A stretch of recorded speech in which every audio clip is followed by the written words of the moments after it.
ميسي بيشتغلنا يا رجاله. ميسي بيشتغلنا، ميسي بيضحك علينا يا رجاله. والله العظيم ميسي بيضحك علينا. هو من الاخر كده، عارف انت الافيه بتاع راوغ العمر ولو لمره. مرة ايه يا اسطى؟ انت بتعملش حاجه غير قاعد بتراوغ العمر يا اسطى. انا فاتح الماتش في اوله اللي هو بفتح التلفزيون قاعد بتفرج على اول 10 دقائق ربع ساعه، قلت هو في ايه؟ ده ميسي ابو 18 سنه ده ولا مين ده؟ اللي هو في طلع بيراوغ العمر فعلا، يعني طلع بيشتغلنا وبيضحك علينا وبيراوغ العمر، وبعدين يقول لك لا والله اصل الجسد لا يرحم ومش قادر وتعبان وشلت يداي ومش قادر واخد كره جون. وايه اللي هو بينوع لك في نوعيه الاجوان اللي انت ممكن عادي. يعني هو ما بيديكش نوعيه واحده من الاهداف، لا هو بيديك كل اشكال الاهداف اللي ممكن ان انت تتفرج عليها. في الهدف الاول شويه بصراحه يعني لوكا زيدان عنده تارجت ان هو يمحي تاريخ ابوه في الكوره، تمام. بس الهدف الاول اللي هو تحس لوكا زيدان كان ممكن يصدها بس الكوره عليت منه شويه. الهدف الثاني ماكاليستر بيشوط شوطه كبيره من بره ال 18، الكوره بتوصل بيصدها لوكا زيدان وصلت لميسي. ميسي قال له انت خدت حاجه من الدنيا يا متولي؟ قال له لا. قال له طب خد، يعني خفيفه كده اللي هو بوسه. يعني عارف انت اللي هو ميسي جات له الكوره اللي هو اريح على رجله الشمال، قال له بوسه باليمين وفي الشبكه على الهادي، رقصه من غير ما يرقصه. يعني ممكن تشوف الهدف تقول هو تاب ان وكوره سهله، بس حتى في التاب ان يا اخي ميسي بيبدع. وبعدين جالك في الهدف الثالث قال لك يا باشا يا باشا اتفضل يا باشا، اتفضل ادي انت عايز هاتريك، اتفضل هاتريك. هل هاتريك كده عادي؟ اللي هو ميسي يديك الهاتريك العادي اللي هو الهاتريك اللي تلاقيهم 3 اجوان كلهم ضربات جزاء والكلام اللذيذ ده؟ لا عادي. لا، ميسي يديك هاتريك كاول هاتريك في مسيرته في المونديال، ويبقى هو الهاتريك اللي بيه يعادل عدد اهداف ميروسلاف كلوزا الهداف التاريخي لكاس العالم ب 16 هدف. اذا انت بتشجع ليونيل ميسي انت الوحيد اللي بالنسبه لك الحياه حلوه اصلا. اذا انت محب وعاشق ليونيل ميسي انت الوحيد اللي بالنسبه لك الحياه حلوه. يعني عارف اللي هو انت بتقعد تتفرج اللي هو باشا انت ضامن المتعه. يعني انا حتى قلتها لكم قبل كاس العالم، قلت لكم ان انتوا هتتفرجوا على ميسي في المونديال ده جاي بقى بليفل روقان مفيش. جاي بص اقول لك حاجه، احساس جميل ان انت محقق التارجت واللي بتعمله ده اوفر اتشيفمنت. ميسي نفسك في كاس العالم ولا ايه؟ مش عارف شكله هاتريك في اول كاس عالم ليه يا اسطى؟ ده انا كان امام عاشور جاب جون من بعيد كان مجنني. كيليان امبابي وهبني ان هو الهداف. ايرلينج هالاند حسسني ان هو بومبير. اخي ارخص جون ليك وهمتني انك هتحطها في الضيقه، هوب رحت ظريفها في الواسعه. حتى الجون اللي بيجيبه من 2009 حقيقي انا بشكر الحكم انه ما قتلش المتعه، لان المتعه الوحيده في الماتش كله كانت الراجل ده. انت متخيل اخويا ان ميسي اكبر لاعب في كاس العالم بيسجل هاتريك في ماتش واحد؟ رقم ممكن يكسره رونالدو لو جاب هاتريك. طب انت متخيل ان ميسي اكتر لاعب ساهم في كاس العالم ب 23 مساهمه، اكتر من ميسي اللي ساهم 22 مساهمه من ربع ساعه، اللي هو ساهم اكتر من ميسي اللي قبله من نص ساعه ب 21 مساهمه. هاتريك في اول ماتش في كاس العالم، يعني هداف كاس العالم من اولها بداتها كده. انت متخيل ان ميسي فاضل له جونين ويبقى الهداف التاريخي لكاس العالم؟ وانا كنت لسه بقول الرقم ده لمبابي، لحقت نتشته منه. وبعدين ايه الاجوان دي بقى؟ ايه يا عم بقى اللي صار اليوم؟ جريمة لا تغتفر. ميسي انتهى، اراقبه ليش 38 سنة؟ اخلي لاعب معاه طوال المباراة؟ ليش اضيع لاعب من لعيبتي عشان واحد عمره 38 سنة؟ ايترك مثل هذا؟ انت تخلي اليوم ميسي جالس واقف بالحالة بدون ما احد يراقبه؟ طيب خذ لا احترام ولا تقدير لواحد أكثر من شارك في تاريخ كاس العالم، لواحد أكثر من ساهم في تاريخ كاس العالم، لواحد أكثر من سجل في تاريخ كاس العالم، لواحد أكثر من صنع أهداف في تاريخ كاس العالم. خليته الوحدة؟ خذ. يعني أنا أعرف الواحد يغلط مرة، يغلط مرتين، لكن 3 كثير. يا رجل انت ما فهمت، يعني ما فهمت من الهدفين الاولى ان ما يصلح تخلي اللاعب هذا لوحده، ما تخلي اللاعب هذا بدون مراقبة. لا خذ خلاص اسجل لك الماركة حقته، حط العلامة حقته في ظهرك. اجسادنا لا ترحم يا الليو، تعبتنا معاك يا الليو، احنا اللي نبكي يا الليو، احنا اللي ندعنا يا الليو. ايش بقيت للناس اذا هذه الارقام ذي كلها لك؟ ايش بقيت للعيبة؟ ايش خليت لهم يا رجل؟ اكثر من سجل واكثر من ساهم واكثر من صنع واكثر من سجل من خارج منطقة جزاء واكثر من صنع فرص محققة واكثر من اكثر لاعب صنع فرص عامة، اكثر من راوغ. اقسم بالله لو شفتك طالع مرة ثانية وتقول الجسد لا يرحم، والله العظيم ولا اي شيء حنسوي معاك، حنبوس راسك يا بعد قلبي انت يا العم الكبير انت يا شيخ. هذه بطاقة حمراء، لكن عشان ميسي ما فيهاش حاجة. نقطة. عندك شيء؟ عندك شيء؟ يا جماعة ليونيل ميسي طلع أكبر نصاب وكذاب بكل تاريخ كرة القدم يا رجل. ضحك علينا كلياتنا قبل 3 سنوات لما حكى بأنه الجسد لا يرحم وبأنه ممكن ما يشارك في بطولة كأس العالم 2026.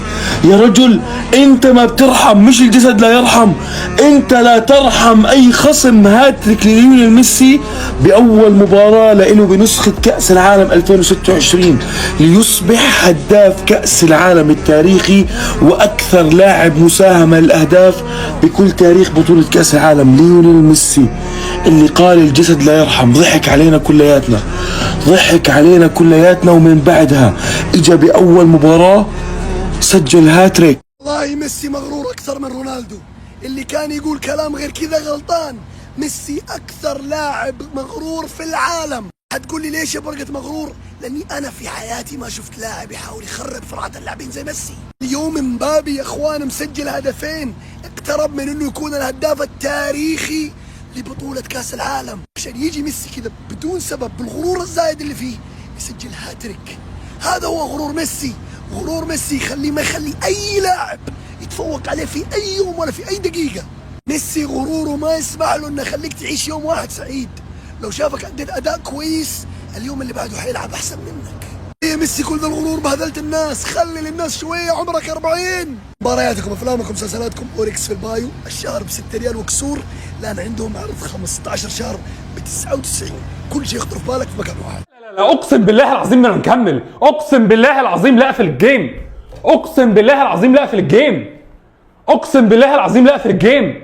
3 أهداف هاتريك ميسي. ايه يا جماعه، ايه يا جماعه، مش منطق. هاتريك، هاتريك يا جزائر، والله العظيم حرام يا جماعه. يا جماعه اللاعب ده معروف انه بيعرف يلعب بين الخطوط. يوم مدرب المنتخب الجزائري يسيب له الخطوط اصلا؟ يعني ده منطق؟ ده لاعب يتساب لوحده؟ يعني غلطت في المره الاولى وقلنا ماشي، نمسكه في المره الثانيه لا، غلطنا في المره الثانيه وقلنا ماشي، المره الثالثه ميسي لوحده. يا جماعه اخطر لاعب في المنتخب الارجنتيني واقف لوحده. اقسم بالله ما نكمل الجيم. انت يا ملك فتحت كاس العالم مش افتتاحيه كاس العالم. لغايه امتى هتفضل تقنعني ان انت بطلت كوره وانت ما بتبطلش؟ يعني ايه تحط لي هاتريك في اول ماتش؟ الهاتريك ده ليس في مرمى الجزائر بل في مرمى البرتغال، هم الان يصيحون. انت حتى في الفولو بتقول له حطها لك يمين ولا شمال في الضيقه ولا البعيده. الملك الفحل اكبر لاعب في كاس العالم يحط هاتريك في ماتش. الملك الفحل المغوار المقدام هداف كاس العالم بالتعادل مع ميرسلاف كلوزا وهيكسر الرقم الماتش الجاي عادي، كل واحد جاب 16. ميسي النهارده شفته في كل حته كان بيدافع. ده كان ليه لقطه في الشوط الاولاني مع ابو الحاج عايز يرقص، قطعها منه. كان بينزل نص الملعب، كان بشوفه على الطرفين، كنت بشوفه مهاجم وهمي، كنت بشوفه مهاجم شويه وكان يبقى حارس مرمى. هتكبر امتى؟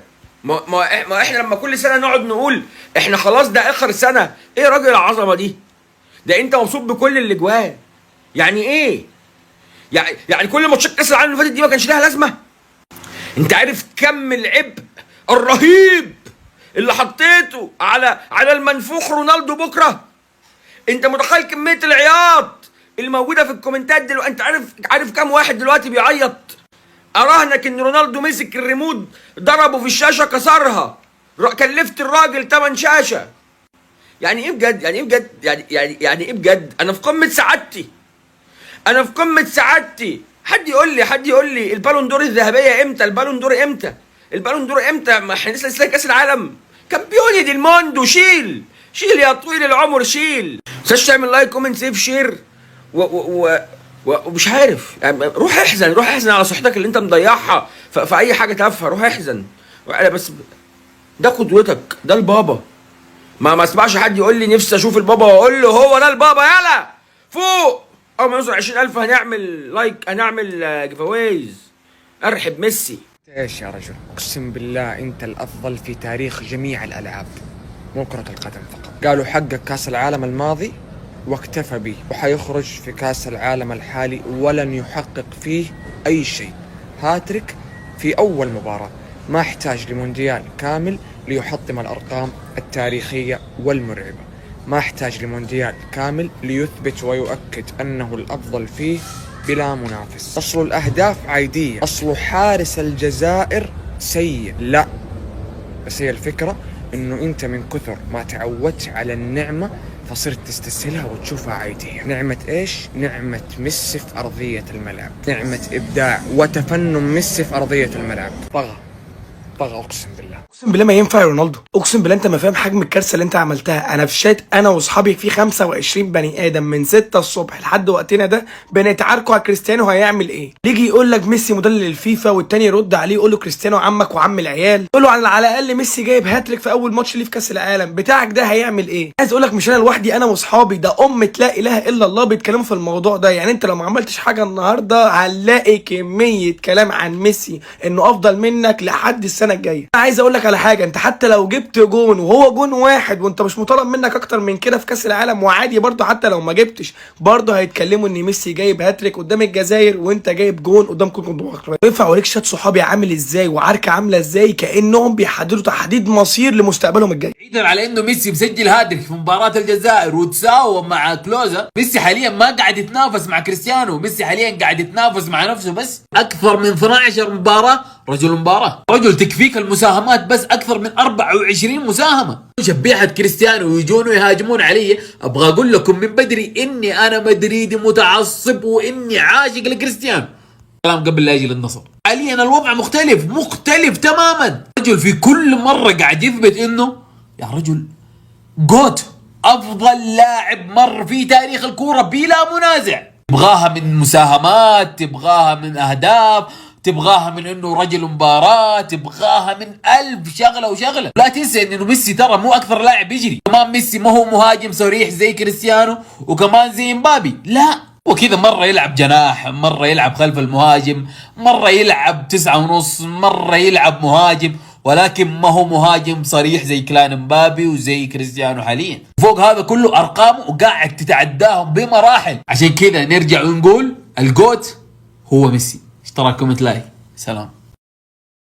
تبقى كداب لو قلت ان رونالدو النهارده مش هيحاول يرد على الهاتريك بتاع ميسي. تبقى كداب لو قلت ان رونالدو مش فارق معاه الهاتريك بتاع ميسي ومش فارق معاه اللي عمله ميسي النهارده في الجزائر. تبقى كداب لو قلت ان رونالدو ما تعصبش من الهاتريك بتاع ميسي ومستوى ميسي في الماتش. لان انا واحد قدامك بحب كريستيانو اكتر من ميسي وبقول لك ان رونالدو اتعصب من الهاتريك 100%. ما تستغربش لو شفت رونالدو النهارده متشتت ومتلخبط ومش مركز وفي حته ثانيه خالص بسبب الهاتريك بتاع ميسي والله. لان كريستيانو مش هقول لك ان هو هيكون عايز يسجل هاتريك زي ميسي، بس على الاقل خالص هيكون عايز يسجل هدفين. ده مبابي وهالاند اللي هم 26 و25 سنه مسجلين هدفين، فكريستيانو لو سجل هدفين هيبقى حلو قوي بالنسبه له. كاس عالم فيه اوليسيه ومبابي وهالاند، ولسه المنافسه دي هي الافضل في العالم رغم كبر سنهم. ويا سلام بقى لو كريستيانو قلب كل اللي انا قلت عليه دوت من توتر وتشتت وكل الكلام دوت، قلبه العزيمه وسجل هو كمان هاتريك. تفتكر كريستيانو ممكن يعملها؟ الاسطوره رونالدو لسه قادر يرد على الاسطوره ميسي. اسمع كلامي، انتوا مش قلتوا الكوره انتهت من 18 ديسمبر؟ ده شهر 6. مالكم معانا ليه؟ في شنو حاصل شنو؟ كده استهدوا بالله كده. قولوا يا ساتر. انا قلت لكم عمكم ده امبارح هيجان شديد ولهلب لهلبه شديده، داري يدبل والله العظيم، داري يدبل والله، ده شغل زول داري يدبل. لما انت عايل لمنتخب الارجنتين امبارح، دي الفرق بين الارجنتين والبرتغال. اللعيبه في الارجنتين مقدمه مستوى زي الزفت مع انديتها تقريبا، ما في لاعب كده مستوى مع النادي كان ممتاز، فهمتوا؟ يعني ما كمستوى فردي، لا كجماعه. يعني عندي ما في لاعب مثلا جايب في الدوري جاي كده، لكن اول ما يلبسوا الارجنتين مع ميسي كانهم اول مره يلعبوا كاس العالم، فامبارح ملهلبين لهلبه شديده. وده الفرق بين الارجنتين والبرتغال اللي انا كل مره بتكلم فيه. هتشوفوا الليله البرتغال هتعمل شنو، هتدينا لكم ازنه قرارات ان احنا نطمن بطننا. فربنا يستر يا شباب، ربنا يستر يا شباب. انا جعلنا بين ايديهم سدا وخلفهم سدا، لا حول ولا قوه الا بالله. اللهم اجرنا في مصيبتنا. السلام عليكم ورحمه الله. صدمة، ميسي في هذه اللقطة بكى في مباراة الجزائر، لأنه اللي سواه في مباراة الجزائر أمر إعجازي. ميسي في هذه المباراة كسر رقم كريستيانو رونالدو وأهان زيدان وحقق أقوى رقم في كأس العالم. ميسي في أول مباراة له في كأس العالم 2026 سجل هاتريك على الجزائر. الهاتريك اللي سجله ميسي كان على ابن الأسطورة زيدان، لوكا زيدان، وأمام أعين زيدان وهو في المدرجات. وبالهاتريك اللي سجله ميسي كسر رقم كريستيانو رونالدو وأصبح هو أكثر لاعب سجل هاتريك دوليا عبر التاريخ ب 11 هاتريك. وبالهاتريك اللي سجله ميسي كسر رقم كريستيانو واصبح هو اكبر لاعب سجل هاتريك في تاريخ كاس العالم بعمره 38 سنه و358 يوم. وميسي بعد اسبوع بيكون عمره 39 سنه في كاس العالم. وبالهاتريك اللي سجله ميسي اصبح هو الهداف التاريخي لبطوله كاس العالم برصيد 16 هدف بالمناصفه مع كلوزا. وبهاتريك ميسي اصبح هو هداف كاس العالم 2026 برصيد 3 أهداف. والصدفة الجميلة بهاتريك ميسي هو أنه أول هدف سجله ميسي في بطولة كأس العالم كان في يوم 16 يونيو لسنة 2006، وأول هاتريك سجله ميسي في كأس العالم كان في يوم 16 يونيو لسنة 2026. والله ميسي لاعب إعجازي، يلعب 20 سنة في قمة مستواه. ويا كاتب التاريخ لا تغلق الصفحات. شوف الارقام القياسيه اللي حطمها ليونيل ميسي في اعظم بطوله في التاريخ كاس العالم بعد الهاتريك اليوم. هداف كاس العالم التاريخي ليونيل ميسي بالمناصفه ب 16 هدف. اكثر صانع اهداف في تاريخ كاس العالم ليونيل ميسي بالمناصفه ب8 صناعات. اكثر من ساهم بالاهداف في تاريخ كاس العالم ليونيل ميسي منفرد وحيدا ب 24 مساهمه. ايضا هو اكثر لاعب في تاريخ كاس العالم يسجل من خارج منطقه الجزاء. اكثر لاعب في التاريخ فاز بجائزه افضل لاعب في كاس العالم مرتين. اكثر لاعب في التاريخ مشاركه في كاس العالم ب 27 مباراه. اكثر لاعب في تاريخ كاس العالم فاز بجائزه رجل المباراه وبفارق شاسع. ايضا اكبر لاعب في التاريخ يسجل هاتريك في كأس العالم في عمر 39 سنة تقريبا. خلاص الأسبوع القادم هو يوم ميلاده راح يدخل 39. أول لاعب في التاريخ يلعب في 6 نسخ كأس عالم عبر التاريخ. لا وصل للمباراة رقم 200 له مع الأرجنتين. وصل للمساهمة التهديفية رقم 181 له مع الأرجنتين، سجل 120 وصنع 61. تاريخ إرث لا يستوعبه العقل يا ليونيل. وبس ادعمونا بالمتابعة. ميسي ما كان يبكي على الفاضي. أبو ميسي في العناية المركزة. ليونيل سكالوني تكلم عن الموضوع اليوم وقال والد ميسي في حالة غير جيدة وهو في العناية المركزة، وأصيب بمرض السرطان ووضعه صعب وحالته متفاقمة. عشان كذا ميسي بكي اليوم. أبوك عنده سرطان، مشاكله في حياتك وفيه، وعمرك 38. أنت جايب هاتريك ليش؟ يا أخي ممكن تخلي باقي للعيبة تخلينهم شوية. بسم الله ما شاء الله عليك. بس طيب حبايب قلبي، هارد لك منتخب الجزائر يا جماعة الخير. والله الجزائر ما كانوا سيئين، والله ما كانوا سيئين، ولكن مصيبتهم انهم اصطدموا اليوم بميسي، انصدموا بميسي والله العظيم. فهارد لك منتخب الجزائر. شوف الدخلة، والله من الدخلة انا عرفت ان المباراة خالصة قبل لا تبدأ. من الدخلة ناوي شر، من الدخلة عرفت ان المباراة خالصة قبل لا تبدأ. شوف هنا هذه الصورة، ميسي قبل 20 سنة وهنا ميسي بعد 20 سنة. والله هو ميسي، هو ميسي ما يتغير. هنا عمره 19 سنة وهنا عمره 38 سنة، ولا تحس بفرق ابدا ابدا ابدا. ميسي هو ميسي. المشكلة انه قهرني بعد ما سجل الجول الاول، بكى. تبكي انت، تبكي بني ادم محقق 8 كرات ذهبية، 6 حذاء ذهبي، مساهم في 1300 هدف، جايب كل البطولات الممكنة اللي ياخذها لاعب في حياته، وتبكي؟ والله اللي يبكي احنا صراحة، احنا اللي نبكي انه هذا اخر كاس عالم حنشوف فيه ميسي. صراحة كرة القدم راح تفقد اهم لاعب جاء في تاريخ هذه اللعبة. تتفق معي تختلف معي هذا شأنك، انا بالنسبة لي ميسي اعظم لاعب كرة قدم. تتغير شعارات كاس العالم من 2006 الين 2026 ويتغير ستايل ميسي، ولكن يبقى الموهبة هو موهبة. والله العظيم انا اعظم وصف اقدر اوصف فيه هذا اللاعب انه ميسي. بس ما انت شايفني مكثر في المقطع ميسي، لانه والله ميسي ما اقدر اقول شيء، ما اقدر. المباراة عبارة عن هذا اللاعب فقط. يا ميسي. العموم هارد لك منتخب الجزائر، والله لا تزعلوا، انتوا اليوم انصدمتم ميسي، وما تلاموا، ولكن معوضين بإذن الله في القادم. يا عشاق ميسي وينكم؟ طبعا والله نمت المباراة وقتها مع الجزائر متأخر جدا، وعيني غفت ولكن قلبي لم يغفى وهو يتابع ميسي رجل المباراة وسجل هاتريك. هذا هو الأسطورة ميسي، هذا هو اللي حقق كأس العالم 2022، هذا اللي جاب دوري أبطال أوروبا مع برشلونة، اللاعب اللي جاب 6 بطولات مع برشلونة في موسم واحد، موسم 2009. ميسي أكثر لاعب حقق أفضل لاعب في العالم 8 مرات. ميسي ينتظر كأس العالم للمرة الثانية على التوالي بإذن الله. حققها 2022 يحققها 2026، وكريستيانو يقول طيط. أسطورة بمعنى الكلمة. أنا عارف كل هدف سجله ميسي كريستيانو يقول طيط. لأن كريستيانو عنده حالات نفسية من هذا الأسطورة الحقيقية، ما هو أسطورة بكاء كريستيانو رونالدو. استمر يا ميسي واحنا خلفك، وعقبال تحقق كاس العالم للمرة الثانية في تاريخك وكريستيانو يقول طيط. سلام. مباراة الجزائر والأرجنتين عبارة عن ميسي ضد جزائر. قسما بالله يا ناس ميسي سجل هاتريك في أولى مبارياته في مونديال 2026. قسما بالله مرعب يا ناس. يستلم ما شاء الله يفك لعب، تقول الشايب منتهي، والله مو منتهي، والله العظيم لا زال عنده الكثير يا جماعة الخير. والله اللي يقول لي الشايب منتهي انت تنتهي وهو ما ينتهي يا معلم. ميسي اصبح من الهداف التاريخيين في كاس العالم يا معلم، يتخطى الظاهرة رونالدو. طبعا مباراتين ميسي تقول لي ما يسجل، اكيد بيسجل ويصير هداف التاريخي لكاس العالم يا معلم، خذها مني. هو دحين هو وكلوزا متعادلين، مباراتين بيسجل خلاص، سلم لي يا معلم. هارد لك لمنتخب جزائر، صراحة مدربكم أخطأ في التشكيلة، واللعيبة ما يبغوا يلعبوا، ما عندهم روح، ما عندهم رغبة، ما عندهم جرينتا. فهارد لك، معوضين إن شاء الله مباراتها الجاية. أول منتخبين عربيين يخسروا في مونديال 2026 العراق والجزائر.